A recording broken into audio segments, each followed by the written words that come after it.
এদিকে ফাঁসি হতে পারে ডক্টর ইউনূসের। সব গোপন তথ্য ফাঁস করে দিয়েছে সাবেক উপদেষ্টা সাখাওয়াত হোসেন। আসিফ মাহমুদের খেলা শেষ, সকল তথ্য ফাঁস। ফাঁসির দড়ি কি সত্যি ঝুলছে ডক্টর ইউনূসের গলায়? কথাটা শুনতে নাটকীয় লাগছে, তাই না?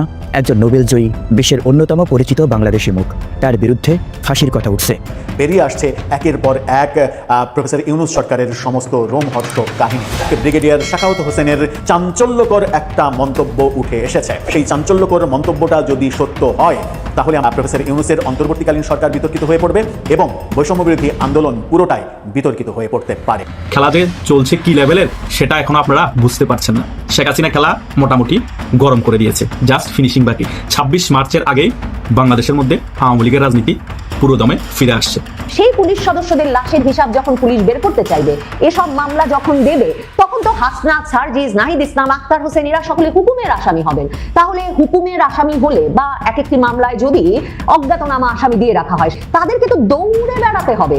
এই আদালতে সাবেক প্রধানমন্ত্রী শেখ হাসিনার বিরুদ্ধে মৃত্যুদণ্ড দেওয়া সহ যে ৩টি মামলার রায় হয়েছে, সেগুলো নথিপত্র নতুন করে পরীক্ষা নিরীক্ষা করা হবে। শুধু পরীক্ষা নিরীক্ষাই করবে না, এসব মামলার রায় কোনো অনিয়ম পাওয়া গেলে আইনগত ব্যবস্থা নেওয়া হবে বলে জানিয়েছেন নতুন chief prosecutor advocate Mohammad Aminul Islam. Grameen ব্যাংকেরই কয়েকজন কর্মকর্তার বরাত দিয়ে করা এসব অভিযোগে বলা হয়েছে, ডক্টর ইউনূস কিভাবে নিজের নামে একটি ট্রাস্ট গঠন করে বিপুল পরিমাণ অর্থ আত্মসাৎ করেছেন তার বিস্তারিত বিবরণ সেখানে তুলে ধরা হয়েছে। অভিযোগে দাবি করা হচ্ছে, আয়কর ফাঁকি দেওয়া এবং অবৈধভাবে অর্থ সরানোর উদ্দেশ্যেই তিনি এই ট্রাস্টটি তৈরি করেছিলেন।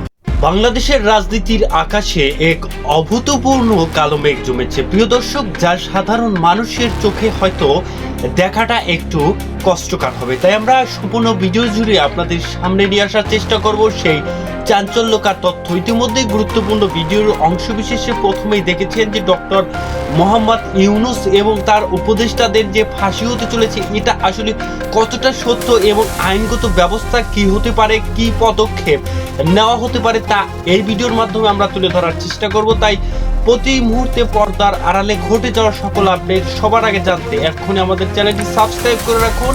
আমরা সরাসরি বিশ্লেষণ করব আজকের এই ঘটনাটি। তাই চলুন আমরা কথা না বাড়িয়ে সরাসরি ভিডিওটি দেখে আসি। প্রফেসর ইউনূস সরকারকে ডোবানোর জন্য এক ব্রিগেডিয়ার সাখাওয়াত হোসেনের তখনকার যে ব্যাপারগুলো, ওই সময়ের যে ব্যাপারগুলো, সেই ব্যাপারগুলো যদি উঠে আসে, কিংবা ব্রিগেডিয়ার সাখাওয়াত হোসেন তো লেখালেখি করেন, তিনি যদি তার এই ১.৫ বছরের সময় নিয়ে একটা বই লেখেন, তাহলে আমার মনে হয় যে প্রকৃত সত্য উঠে আসবে। এবং প্রকৃত সত্য উঠে আসলে অনেকের জন্যই সেটা মহা বিপজ্জনক খবর হতে পারে।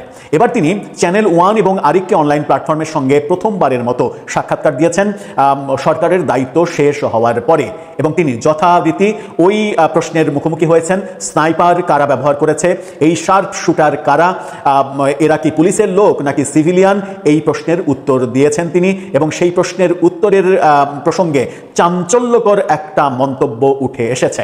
চ্যানেল ওয়ানের সঙ্গে সাক্ষাৎকারে সেই চাঞ্চল্যকর মন্তব্যটা যদি সত্য হয়, তাহলে আমার মনে হয় যে প্রফেসর ইউনূসের অন্তর্বর্তীকালীন সরকার বিতর্কিত হয়ে পড়বে এবং বৈষম্যবিরোধী আন্দোলন পুরোটাই বিতর্কিত হয়ে পড়তে পারে। চলুন একটু জেনে দেখি ব্রিগেডিয়ার সাখাওয়াত যে প্রসঙ্গের অবতারণা করলেন, সেই প্রসঙ্গটা নিয়ে যদি কথা বলা শুরু হয়, সেটা কোন দিকে যাবে, কে ফাঁসবে। স্নাইপার ব্যবহার করেছে কি সিভিলিয়ানরা, স্নাইপার ব্যবহার করেছে কি প্রশিক্ষিত কোনো বাহিনী, এই স্নাইপার ব্যবহার করেছে কি বিদেশি কোনো গোষ্ঠী, বিদেশের মানুষ।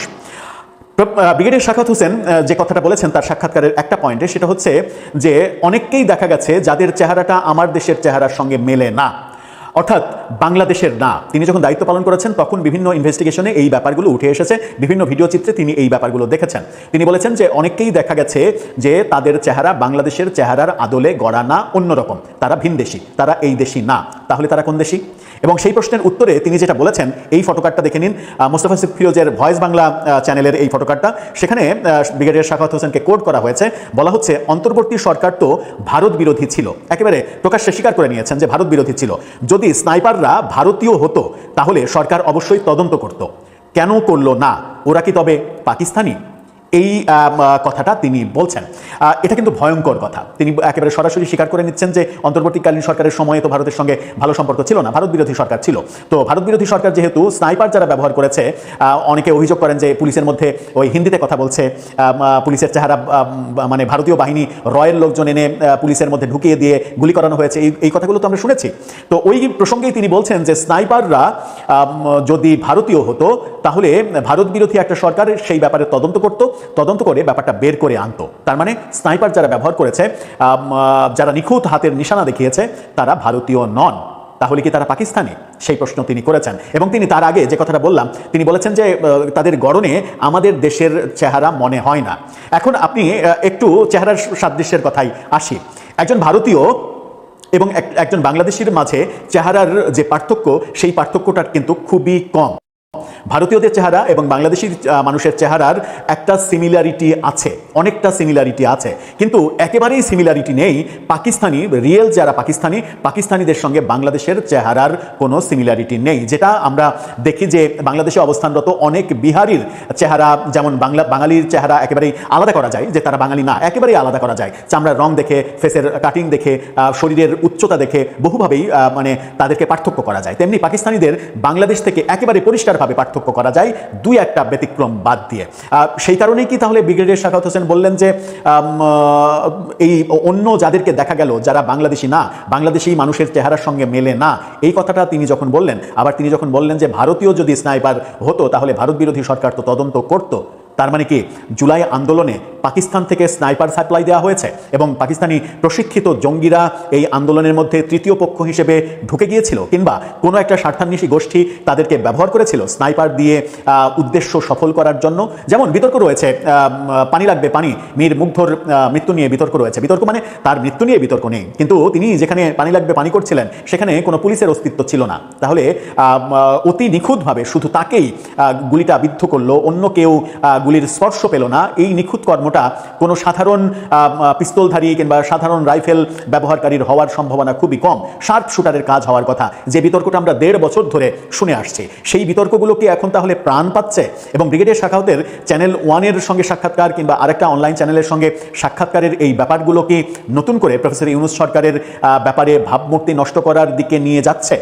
প্রশ্নগুলো মারাত্মক। আমরা প্রকৃত সত্যটা জানতে চাই।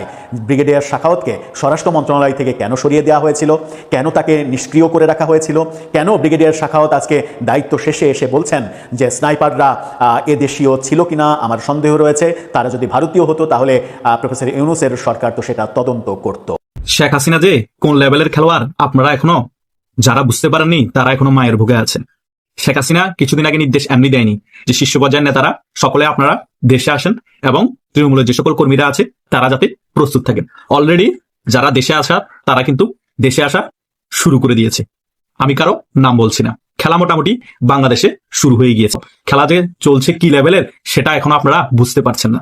শেখ হাসিনা খেলা মোটামুটি গরম করে দিয়েছে, জাস্ট ফিনিশিং বাকি। 26 মার্চের আগেই বাংলাদেশের মধ্যে আওয়ামী লীগের রাজনীতি পুরোদমে ফিরে আসছে।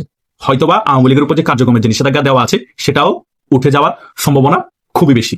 এই যে 12 ফেব্রুয়ারিতে যে নির্বাচন হয়েছে সেই নির্বাচনের ফলে যে রাজনৈতিক সরকার এসেছে বিএনপি, তাদের উপর প্রচুর চাপ আছে আন্তর্জাতিকভাবে এবং ভারতও মোটামুটি তাদের উপর চাপ প্রয়োগ করে রেখেছে। এই যে খলিল সাহেব আজকে দিনে যে বৈঠকটা হবে সেখানেও কিন্তু ভারতের প্রথম শর্ত থাকবে যে বাংলাদেশ আওয়ামী লীগের উপর যে নিষেধাজ্ঞা আছে সেটা তুলে ফেলতে হবে এবং শেখ হাসিনার উপর যে ভুয়া মিথ্যা মামলা আছে সেটাও তুলে ফেলতে হবে এবং শেখ হাসিনা যাতে বাংলাদেশে ফিরে যেতে পারে সেটারও ব্যবস্থা করতে হবে। খেলা যে আসলেই চলছে কোন লেভেলের সেটা অনেকে খালি চোখে দেখতে পাচ্ছে না। শেখ হাসিনা কখন দেশে ফিরে যাবে, কিভাবে ফিরে যাবে সেটা আমি আপনাদেরকে বলতে পারবো না, কিন্তু খেলা যে সেই লেভেলের চলছে এটা সত্য কথা।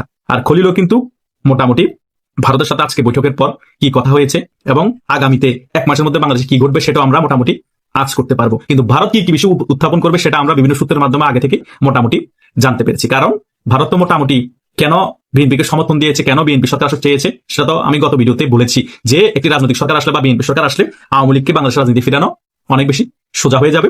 কারণ রাজনৈতিক সরকার থাকলে কূটনীতিকভাবে বিভিন্নভাবে ওই সরকারকে চাপ দিয়ে যারা পরাশক্তি আছে তারা স্বার্থ হাসিল করতে পারে। আর ভারত তো বাংলাদেশকে চারদিক থেকে ঘিরে রেখেছে, বাংলাদেশ ভারতের পেটের ভিতর। তাই ভারত চাইলে প্রেশার ক্রিয়েট করে কূটনীতিকভাবে অনেক কিছুই তারা হাসিল করতে পারবে। সে কারণে বিএনপি ক্ষমতায় আসুক ভারত চেয়েছে এবং ভারত সাকসেস হয়েছে।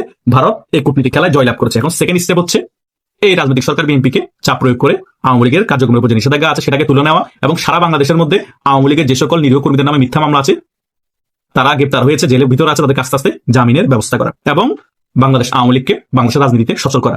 যখন মোটামুটি সকল কিছু ঠিকঠাক হয়ে যাবে, তারপরে শেখ হাসিনাকে বাংলাদেশে পাঠানো। মোটামুটি সকল কিছু সেট করা আছে। এখন কখন কিভাবে কার্যকর হবে সেটাই হচ্ছে দেখার বিষয়। 26শে মার্চের আগে বাংলাদেশ আওয়ামী লীগ আস্তে আস্তে রাজনীতি ফিরে আসবে। 26শে মার্চের পরবর্তী সময় কিছু মাসের মধ্যে সারা বাংলাদেশে বাংলাদেশ আওয়ামী লীগের জাগরণ ঘটবে এবং তার কিছু পরবর্তী সময়ে মোটামুটি শেখ হাসিনা দেশে ফিরে আসার টাইম ফিক্সড হয়ে যাবে। এটাই কিন্তু মেইন খেলা চলছে। যারা এতদিন হতাশাগ্রস্ত ছিলেন, যাদের মনে অনেক প্রশ্ন ছিল বিএনপি ক্ষমতা আসলে আমাদের কি লাভ হবে, বিএনপিকে আমাদেরকে দাঁড়াতে দিবে, ডক্টর ইউনূস থেকেও খারাপ আচরণ করবে, ভাই ডক্টর ইউনূস ছিল একটি অন্তর্বর্তীকালীন সরকার, তাদের কোনো দায়বদ্ধতা ছিল না জনগণের উপর, তারা কোনো রাজনৈতিক কোনো ব্যক্তিত্ব ছিল না, তাই তারা যা ইচ্ছা তা করেছে, করার পরে এখন চলে গিয়েছে। তাদেরকে নিয়ে সমালোচনা কিছুদিন হবে, তাদের জেল ফাঁসি হলে হবে, না হলে নাই। কিন্তু বিএনপির একটা দায়বদ্ধতা আছে। বিএনপি বাংলাদেশের দুটো বড় রাজনৈতিক দলের একটা। কথা বুঝতে পেরেছেন? বাংলাদেশের দুটো রাজনৈতিক দলে ছড়ি ঘুরে বিএনপি এবং আওয়ামী লীগ। বিএনপি উল্টাপাল্টা কিছু করলে বিএনপির একটা দুর্নাম শুরু হয়ে যাবে, আওয়ামী লীগের প্লাস পয়েন্ট। তাই একটি রাজনৈতিক সরকারকে সবসময় চাপ প্রয়োগ করা যায়, কূটনীতিকভাবে দমিয়েও রাখা যায়, তাদের কাছ থেকে চাপ প্রয়োগ করে স্বার্থ হাসিল করা যায় এবং আন্দোলন সংগ্রামে নামলেও তখন জনগণের একটা সিম্পেথি পায় যে বিরোধী দল থাকে তারা। এবং রাজনৈতিক সরকার আসার ফলে আজকে দিনের পরে আর্মিও কিন্তু ব্যারাকে চলে যাবে। তাই আর্মি থাকবে না, পরাশক্তিগুলোর সমর্থন আওয়ামী লীগের সাথে থাকবে। আওয়ামী লীগ আন্দোলন সংগ্রাম করার জন্য রাজপথে নামতে পারবে। আওয়ামী লীগকে দমন নিপীড়ন করলে জনগণের সিম্পেথিও আওয়ামী লীগ পাবে। চারিদিক থেকে আওয়ামী লীগের প্লাস পয়েন্ট। এবং ভারতও কূটনীতিকভাবে যে খলিল সাহেব আছে বাংলাদেশ এখন পররাষ্ট্রমন্ত্রী, তাকেও প্রেশার ক্রিয়েট করবে। ভারত যে সকল বিষয় পররাষ্ট্রমন্ত্রী খলিল সাহেবকে বলবে, খলিল সাহেব সেই সকল বিষয় বাংলাদেশের প্রধানমন্ত্রী তারেক জিয়াকে বলবে। কথা বুঝেন নাই? তখন একটা ফাইনাল ডিসিশন হবে, কারণ তারেক জিয়া কিছুদিন পরে ভারত সফরে আসতেছে। পররাষ্ট্রমন্ত্রী খলিল সাহেব ভারত সফর শেষ করে বাংলাদেশে গেলে তার মানে খেলা মোটামুটি শেখ হাসিনা বাংলাদেশের রাজনীতি গুছিয়ে নিয়েছে, ভারত তাদের কূটনীতিকভাবে খেলা গুছিয়ে নিয়েছে। সে কারণে আমি কিছুদিন আগে থেকেই বলে আসছি, খেলা যে চলছে কোন লেভেলের সেটা বোঝা বড় দায়। এইটাই তো মেইন খেলা। কথা বুঝেন নাই? সে কারণেই তো খেলা কোন লেভেলে চলছে সে কথাটা আমি বলেছিলাম। আসলে যে খেলা কোন লেভেলে চলছে এখন আপনারা বুঝতে পেরেছেন তো। সামনে আরো অনেক খেলা বাকি আছে। আওয়ামী লীগের এখনো রাজপথে নামার কোনো দরকার নেই। আওয়ামী লীগ কূটনীতিকভাবে সকল কিছু গুছিয়ে নেয় এবং সাংগঠনিকভাবে আরেকটু শক্তি সঞ্চয় করুক, তারপরে উথামথাম রাজপথে নেমে রাজপথ কাঁপাই ফেলবে। 10-12 জন নিয়ে ঝটিকা মিছিল করে কোনো লাভ নাই। ওগুলা করলে আরো ক্ষতি। ক্ষতি কি? আশেপাশে যারা আওয়ামী লীগ প্রেমী আছে তাদেরকে হুদায় ধরে নিয়ে গিয়ে মামলা দিয়ে ঢুকাই দিবে। মাঠ গরম হবে না, মাঠ দখল করতে পারবো না 10-12 জন দিয়ে, লালালারি দরকার কি? খেলা খেললে খেলবো, ফাইনাল হয়তো কাপ নিব, না হলে হেরে যাবো। কথা বুঝেন নাই? সেই খেলার জন্য আওয়ামী লীগ এখন প্রস্তুতি নিচ্ছে। শেখ হাসিনা সে কারণে আওয়ামী লীগের কর্মীদেরকে প্রস্তুত থাকতে বলেছে এবং আওয়ামী লীগের অনেক নেতাও আস্তে আস্তে দেশে ফেরা শুরু করে দিয়েছে। আমি নাম উল্লেখ করলাম না, সিকিউরিটির স্বার্থে শুরু করে দিয়েছে। এটা সাবেক উপদেষ্টা ডক্টর আসিফ নজরুল নাকি 50 লাখ থেকে 2 কোটি টাকা পর্যন্ত ঘুষ নিতেন। জামিন বাণিজ্য করে আত্মসাৎ করেছেন কোটি কোটি টাকা। আয়কর ফাঁকি এবং অর্থ আত্মসাতের জন্য ডক্টর ইউনূস তার নিজের নামে গঠন করেছেন আলাদা একটি ট্রাস্ট। পরিবেশ উপদেষ্টা সৈয়দা রিজওয়ানা হাসানের বিরুদ্ধে অন্তত 8টি অভিযোগ, তবে সবাইকে ছাড়িয়ে গেছেন সাবেক ছাত্র উপদেষ্টার বিরুদ্ধে অন্তত 1000 কোটি টাকার দুর্নীতির খবর। এমন সব তাক লাগানো অভিযোগ জমা পড়েছে দুর্নীতি দমন কমিশনে। একটি দুটি নয়, শত শত। এসব খবর আবার উঠে এসেছে দেশের প্রধান প্রধান গণমাধ্যমেও, অর্থাৎ কান না দিয়েও উপায় নেই। প্রশ্ন উঠেছে, আসলেই কি এই সব সাবেক উপদেষ্টারা এমন অপকর্ম করেছেন, নাকি অন্য কোনো কারণ আছে পেছনে? অন্তর্বর্তীকালীন সরকারের বিদায়ের রেশ কাটতে না কাটতেই যেন দেশের রাজনৈতিক ও প্রশাসনিক অঙ্গনে শুরু হয়েছে আরেক নতুন ঝড়। ডক্টর মোহাম্মদ ইউনূসের নেতৃত্বে পরিচালিত সদ্য বিদায়ী সরকারের উপদেষ্টাদের বিরুদ্ধে এখন দুর্নীতির অভিযোগের পাহাড় জমছে দুর্নীতি দমন কমিশনে। ক্ষমতা ছাড়ার মাত্র 1 সপ্তাহের মাথায় এমন শত শত লিখিত অভিযোগ জমা পড়ার ঘটনা দেশের ইতিহাসে বিরল। দুদকের একজন দায়িত্বশীল কর্মকর্তার ভাষ্যমতে প্রতিদিন যে হারে অভিযোগের স্তূপ বড় হচ্ছে, তাতে অতীতের সব রেকর্ড ভেঙে যাওয়ার উপক্রম হয়েছে।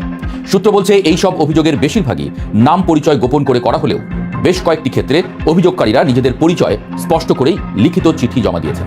আর এই অভিযোগগুলোর ধরন ও পরিধি এতটাই ব্যাপক যে তা রীতিমতো দেশের সচেতন মহলকে হতবাক করে দিয়েছে।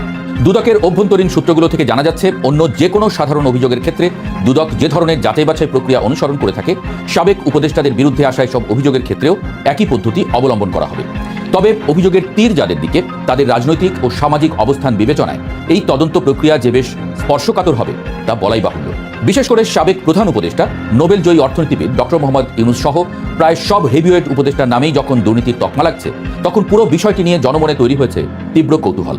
সাবেক প্রধান উপদেষ্টা ডক্টর মোহাম্মদ ইউনূসের বিরুদ্ধে জমা হওয়া অভিযোগগুলোর তালিকা বেশ দীর্ঘ।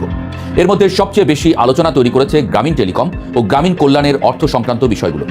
গ্রামীণ ব্যাংকেরই কয়েকজন কর্মকর্তার বরাত দিয়ে করা এসব অভিযোগে বলা হয়েছে, ডক্টর ইউনূস কিভাবে নিজের নামে একটি ট্রাস্ট গঠন করে বিপুল পরিমাণ অর্থ আত্মসাৎ করেছেন তার বিস্তারিত বিবরণ সেখানে তুলে ধরা হয়েছে। অভিযোগে দাবি করা হচ্ছে, আয়কর ফাঁকি দেওয়া এবং অবৈধভাবে অর্থ সরানোর উদ্দেশ্যেই তিনি এই ট্রাস্টটি তৈরি করেছিলেন। শুধু তাই নয়, এই ট্রাস্টের একমাত্র কাজ নাকি ডক্টর ইউনূসের পারিবারিক সদস্যদের আর্থিক সুবিধা দেওয়া এবং তাদের দেখাশোনা করা। সূত্র বলছে এভাবে তিনি বিপুল অঙ্কের আয়কর ফাঁকি দিয়েছেন। এর পাশাপাশি প্রধান উপদেষ্টার মতো রাষ্ট্রের সর্বোচ্চ গুরুত্বপূর্ণ পদে আসীন থাকাকালীন তিনি বিদেশেও বিপুল অর্থ পাচার করেছেন বলে একাধিক অভিযোগে দাবি করা হয়েছে। প্রসঙ্গত উল্লেখ্য, ডক্টর ইউনূসের বিরুদ্ধে আয়কর ফাঁকি এবং শ্রম আইন লঙ্ঘনের অভিযোগ একেবারেই নতুন কিছু নয়। বিগত সরকারের আমলেও তার বিরুদ্ধে শ্রমিকদের লভ্যাংশের টাকা আত্মসাৎ এবং এনবিআরের কর ফাঁকির একাধিক মামলা হয়েছিল, যা নিয়ে জাতীয় ও আন্তর্জাতিক অঙ্গনে বিস্তর আলোচনা সমালোচনা হয়েছে। এদিকে সাবেক আইন উপদেষ্টা ডক্টর আসিফ নজরুলের বিরুদ্ধে জমা পড়া ১ ডজনেরও বেশি অভিযোগ রীতিমতো বিস্ময়কর। একজন আইনজ্ঞ হিসেবে যিনি আজীবন আইনের শাসন প্রতিষ্ঠার কথা বলতেন, তার বিরুদ্ধে মামলা বাণিজ্য, জামিন বাণিজ্য এবং বিচারক বদলির মতো গুরুতর সব অভিযোগ উঠেছে। একটি সুনির্দিষ্ট অভিযোগে দাবি করা হয়েছে যে ডক্টর আসিফ নজরুল জামিন বাণিজ্যের মাধ্যমে কোটি কোটি টাকা পকেটে পুরেছেন। উদাহরণস্বরূপ, একটি শিল্প গ্রুপের সিইও জালিয়াতির মাধ্যমে তার ভাই এবং বোনের সম্পত্তি আত্মসাৎ করেছিলেন। পিবিআই এর তদন্তে জালিয়াতির প্রমাণ মেলার পর আসামির বিরুদ্ধে গ্রেপ্তারি পরোয়ানাও জারি করা হয়। কিন্তু অভিযোগ বলছে আসিফ নজরুল ২০ কোটি টাকার বিনিময়ে সেই ভিআইপি আসামিকে জামিন দেওয়ার নির্দেশ দিয়েছিলেন। শুধু তাই নয়, গান বাংলা টেলিভিশনের কর্ণধার কৌশিক হোসেন তাপসের জামিনও তিনি বিপুল অঙ্কের অর্থের বিনিময়ে করিয়েছেন বলে অভিযোগপত্রে উল্লেখ করা হয়েছে। অভিযোগ, গত ১৮ মাসে দায়িত্ব পালনকালে তিনি টাকার বিনিময়ে এমন অসংখ্য জামিন করিয়েছেন। আসিফ নজরুলের বিরুদ্ধে অভিযোগের ফিরিস্তি এখানেই শেষ নয়। বিচারক ও সাব রেজিস্ট্রার পদায়নেও তার বিরুদ্ধে সীমাহীন দুর্নীতির অভিযোগ আনা হয়েছে। দুর্নীতি দমন কমিশনে জমা হওয়া তথ্য অনুযায়ী ঢাকা এবং এর আশেপাশে গুরুত্বপূর্ণ এলাকায় বিচারক বদলি করতে তিনি নাকি ৫০ লাখ থেকে শুরু করে ২ কোটি টাকা পর্যন্ত ঘুষ নিতেন। উপদেষ্টা হিসেবে দায়িত্ব নেওয়ার পরপরই তিনি উত্তরা, বাড্ডা, গুলশান ও সাভারের মতো লাভজনক এলাকার সাব রেজিস্ট্রারদের বদলি করেন। আর এই বদলি বাণিজ্যের মাধ্যমেই কোটি কোটি টাকা হাতিয়ে নিয়েছেন বলে অভিযোগ করা হয়েছে। বিশ্লেষকরা বলছেন, বিচার ব্যবস্থার মতো একটি সংবেদনশীল জায়গায় যদি আসলেই এমন অর্থের লেনদেন হয়ে থাকে, তবে তা রাষ্ট্রের জন্য চরম অশনি সংকেত। পরিবেশ রক্ষার আন্দোলনে যিনি সারা জীবন সোচ্চার ছিলেন, সেই সাবেক পরিবেশ উপদেষ্টা সৈয়দা রিজওয়ানা হাসানের বিরুদ্ধেও অন্তত ৮টি দুর্নীতির অভিযোগ জমা পড়েছে। এর মধ্যে পরিবেশ অধিদপ্তরের একাধিক উন্নয়ন প্রকল্প থেকে অর্থ আত্মসাতের অভিযোগটি সবচেয়ে বেশি নজর কেড়েছে। পরিবেশের ছাড়পত্র দেওয়া বা প্রকল্প পাশের ক্ষেত্রে অনৈতিক লেনদেনের কথা বলা হয়েছে এসব অভিযোগে। আরও বিস্ময়কর হলো, তার বিরুদ্ধে অন্যের সম্পত্তি জোরপূর্বক দখল করার মতো অভিযোগও এসেছে। একটি অভিযোগে তার স্বামীর প্রসঙ্গ টেনে আনা হয়েছে। রিজওয়ানার স্বামী আওয়ামী লীগ সরকারের সাবেক বিদ্যুৎ প্রতিমন্ত্রী নসরুল হামিদ বিপুল সম্পত্তির রক্ষণাবেক্ষণের দায়িত্বে ছিলেন কিনা এবং এর মাধ্যমে ক্ষমতার অপব্যবহার করে কোনো অবৈধ সুবিধা নেওয়া হয়েছে কিনা তা খতিয়ে দেখতে দুদককে অনুরোধ জানিয়েছেন একজন অভিযোগকারী। গুরুত্বপূর্ণ মন্ত্রণালয়গুলোর মধ্যে জ্বালানি খাতের দিকে সব সময়ই সবার নজর থাকে। সাবেক জ্বালানি উপদেষ্টা মোহাম্মদ ফাউজুল কবির খানের বিরুদ্ধেও উঠেছে বড় অঙ্কের দুর্নীতির অভিযোগ। সামিট গ্রুপের মতো প্রভাবশালী প্রতিষ্ঠানের কাছ থেকে বিপুল পরিমাণ অর্থ হাতিয়ে নেওয়ার অভিযোগ জমা পড়েছে দুদকে। পাশাপাশি বিভিন্ন বেসরকারি বিদ্যুৎ কোম্পানির সঙ্গে অবৈধ লেনদেন এবং সুবিধা দেওয়ার বিনিময়ে কমিশন বাণিজ্যের কথাও উঠে এসেছে। অন্যদিকে স্বাস্থ্য খাতের মতো জরুরি সেবার জায়গাতেও দুর্নীতির থাবা পড়েছে বলে দাবি করা হচ্ছে। সাবেক স্বাস্থ্য উপদেষ্টা নূরজাহান বেগমের বিরুদ্ধে টেন্ডার জালিয়াতি, সরকারি হাসপাতালের জন্য যন্ত্রপাতি ও ওষুধ কেনাকাটায় ব্যাপক অনিয়ম এবং দুর্নীতির অভিযোগ জমা হয়েছে। সূত্র বলছে, স্বাস্থ্য খাতের কেনাকাটায় যেসব সিন্ডিকেট আগে থেকেই সক্রিয় ছিল, তাদের সাথেই আঁতাত করার অভিযোগ আনা হয়েছে তার বিরুদ্ধে। তবে সব অভিযোগকে ছাপিয়ে গেছে সাবেক ছাত্র উপদেষ্টা আসিফ মাহমুদের বিরুদ্ধে ওঠা দুর্নীতির অঙ্ক। বৈষম্য বিরোধী ছাত্র আন্দোলনের অন্যতম এই নেতার বিরুদ্ধে প্রায় ১,০০০ কোটি টাকার দুর্নীতির অভিযোগ রীতিমতো চাঞ্চল্যের সৃষ্টি করেছে। দুদকের দায়িত্বশীল সূত্রের বরাত দিয়ে জানা যায়, এই অভিযোগগুলোর বেশিরভাগই ভুক্তভোগীরা নাম, ঠিকানা ও সুনির্দিষ্ট প্রমাণাদি সহ জমা দিয়েছেন। বিভিন্ন সরকারি কাজ পাইয়ে দেওয়ার কথা বলে ঘুষ নেওয়া, কিন্তু কাজ না দেওয়ার অভিযোগের সপক্ষে তথ্য প্রমাণও নাকি সরবরাহ করা হয়েছে। এমনকি তরুণ এই নেতার বিরুদ্ধে বিদেশে অর্থ পাচার এবং বেআইনি ক্রিপ্টোকারেন্সি বা বিটকয়েন লেনদেনের মতো অত্যাধুনিক আর্থিক দুর্নীতির অভিযোগ আনা হয়েছে। পাশাপাশি আর এক তরুণ সাবেক তথ্য উপদেষ্টা মাহফুজ আলমের বিরুদ্ধেও বেসরকারি টেলিভিশন চ্যানেলের লাইসেন্স প্রদান এবং নবায়নের ক্ষেত্রে বড় অঙ্কের ঘুষ গ্রহণের অভিযোগ করেছেন এক ব্যক্তি। সব মিলিয়ে ছাত্র নেতৃত্ব থেকে উঠে আসা এই উপদেষ্টাদের বিরুদ্ধে এমন অভিযোগ বিশ্লেষকদেরও গভীরভাবে ভাবিয়ে তুলেছে।